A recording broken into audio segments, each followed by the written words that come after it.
nessa sua jornada de atender pessoas, assim, quais os maiores erros na hora de você construir uma apresentação, assim, um slide? Se você fala assim, cara, nunca faça isso, nunca... Tipo, se você tivesse que mensurar 3 maiores erros de uma Os 3 apresentação. maiores erros? Tá, vamos lá então. Essa parte é boa, hein? Eu gosto. Bom, o primeiro erro, que na minha opinião é o maior, é o que eu mais vejo por aí, é o slide com muita informação textual. E eu vou te explicar por quê, né? Além dessa parte do atentivo e do pré-atentivo que eu comentei, por que isso é ruim? Imagina o seguinte, projetei um slide aqui, nessa televisão aqui, e tem 6 bullet points aqui, ou 7. E eu estou palestrando, coloquei o meu slide. Você está lendo o bullet point número 1, tem uma pessoa que está lendo 3, outra pessoa está lendo 4, outra está lendo 6. E eu ainda estou falando do primeiro. Então, o que acontece? Eu crio um desvio de atenção. Então, esse é o primeiro grande ponto. Esse é o primeiro grande erro. Muita informação num só slide, eu crio um desvio de atenção, eu desconecto completamente o público do que eu estou falando e ninguém mais está prestando atenção em mim. Tá? Então, esse é o grande primeiro ponto.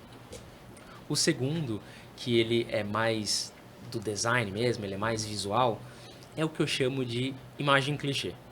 O que acontece? Existem algumas imagens que já foram utilizadas tantas vezes e quando você coloca isso no teu slide, dá aquela sensação de mais do mesmo, sabe? Aquele bonequinho sem rosto, que não tem, sabe, em 3D, bonequinho branco sem rosto em 3D, segurando um target, ou segurando uma flecha, de repente, né? Aquele bonequinho segurando uma maletinha, por exemplo, é um exemplo clássico aqui de imagem que é muito utilizada. E aí hoje a gente tem outras alternativas para utilizar imagens, né? Que eu falo sempre o seguinte, imagina que você tem um slide falando sobre paixão por futebol. Esse é um exemplo que eu vou levar, tá? E aí tem uma bola no meio do campo. Só uma bola no campo. Tá escrito no slide, paixão por futebol. Esse slide, de alguma forma, transmite paixão por futebol para vocês? Não transmite. Então, como que eu posso trocar essa imagem? Eu vou colocar a imagem de uma torcida comemorando um gol, ou de crianças jogando bola, sem estrutura, de repente no campo, descalços. Por quê? Brasil é o país do futebol, eu transmito muito mais essa mensagem de país do futebol. Eu carrego na minha imagem mais emoção para o meu público do que só uma bola no meio de um campo. Então, essa conexão entre imagem e conteúdo, ela é muito importante e pouquíssimas pessoas usam, então considero aqui um erro importante, tá? Vamos lá, um terceiro erro aqui, falando ainda de visual dos slides, tá? Combinação de cores e contraste. Por que isso é importante? Imagina que nós estamos hoje participando de um evento com um telão enorme. E aí o telão é gigante, tem muita informação ali no slide, mas ninguém consegue ler exatamente o que está escrito. Por quê? Falta de contraste. Tanto de contraste de informação, e quando eu falo de hierarquia de informação, então o que é mais importante? Precisa ter um tamanho maior, né? Uma dimensão maior, quanto de cor. Então, muitas vezes, uma letra azul com fundo vermelho não vai ter um bom contraste, concorda? Então, contraste é um terceiro erro aí muito comum e que eu vejo bastante.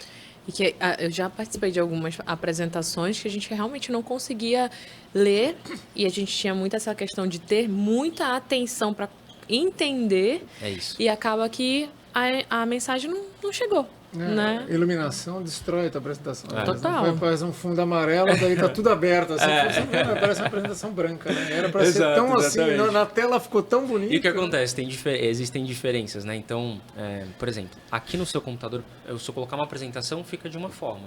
Mas quando eu vou pro evento, é diferente. O telão é diferente, a quantidade de pixels é diferente. Então, principalmente eventos muito grandes, assim, que você tem um telão com uma quantidade de pixels muito grande, 2 cuidados, cores e qualidade de imagem. Se você colocar uma imagem com a qualidade mediana, fica aquela imagem pixada. E cores, muitas vezes você colocou um azul, mas quando você coloca no telão tá um lilás, assim, uma cor.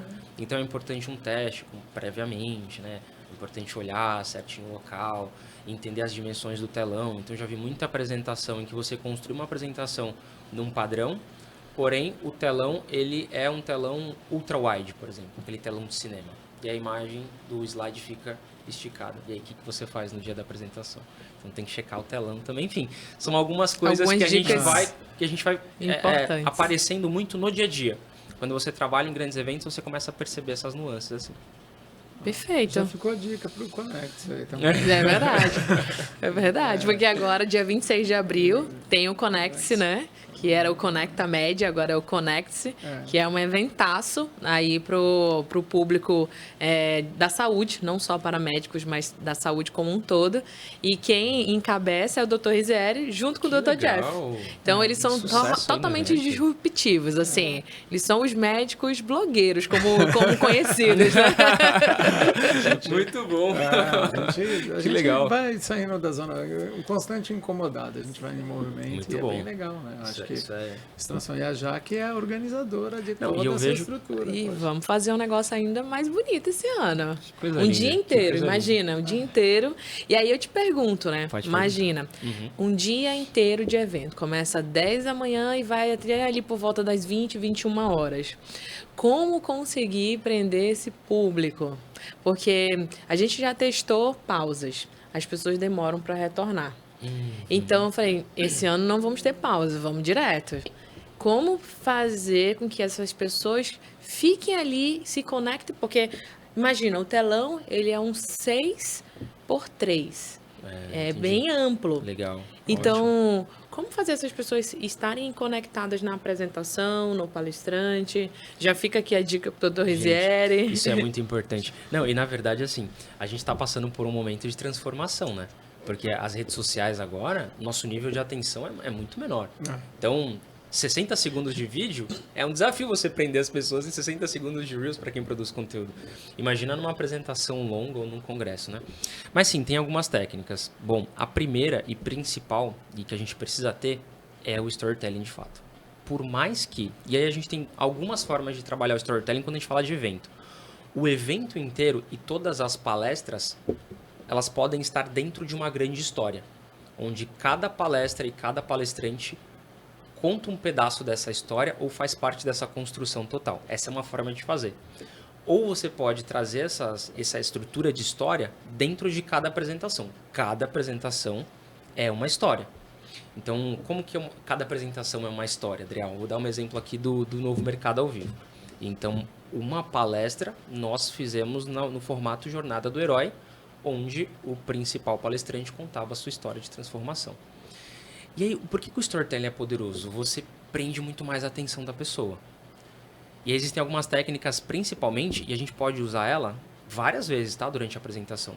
Que é você prender a atenção mesmo, você chamar a atenção da pessoa. Então, exemplo, tá? Começar com uma pergunta intrigante.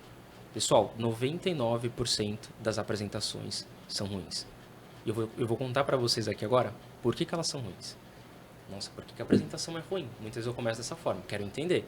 Então, você vai trazendo para as pessoas motivos para que elas queiram acompanhar o seu conteúdo. A narrativa de storytelling é uma forma incrível de fazer isso. Então, a gente estrutura toda a apresentação na narrativa de história. Tá? E aí tem um grande conflito. Então, eu comecei, contextualizei, coloquei um grande conflito. Exemplo do Steve Jobs, quando ele apresentou o iPhone, lá em 2008. Ele trouxe um contexto geral, que era o BlackBerry na época, que não funcionava, tipo, o teclado era horrível. E agora a gente tem um grande vilão, que é o teclado.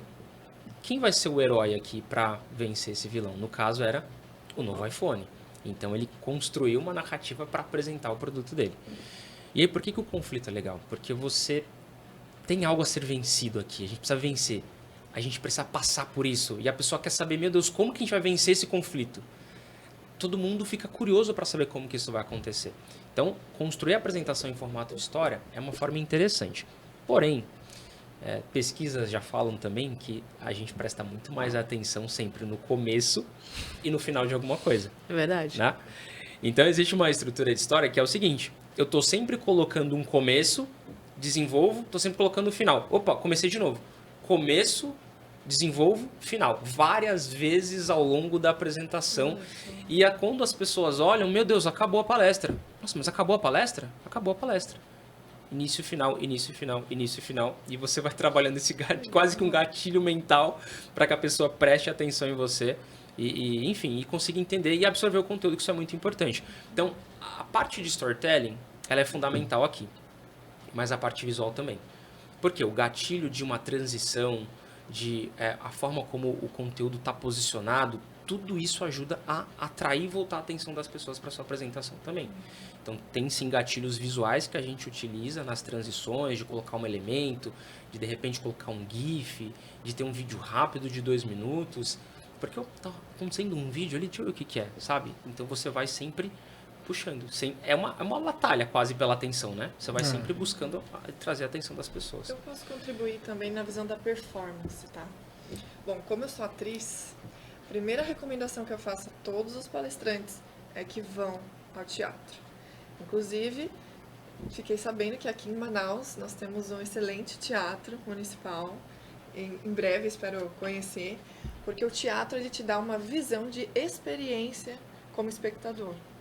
Então, eu sempre falo, e foi algo que eu levo realmente dos meus mestres, dos meus diretores, de que nós estamos falando, uma palestra não é para as pessoas, é com as pessoas.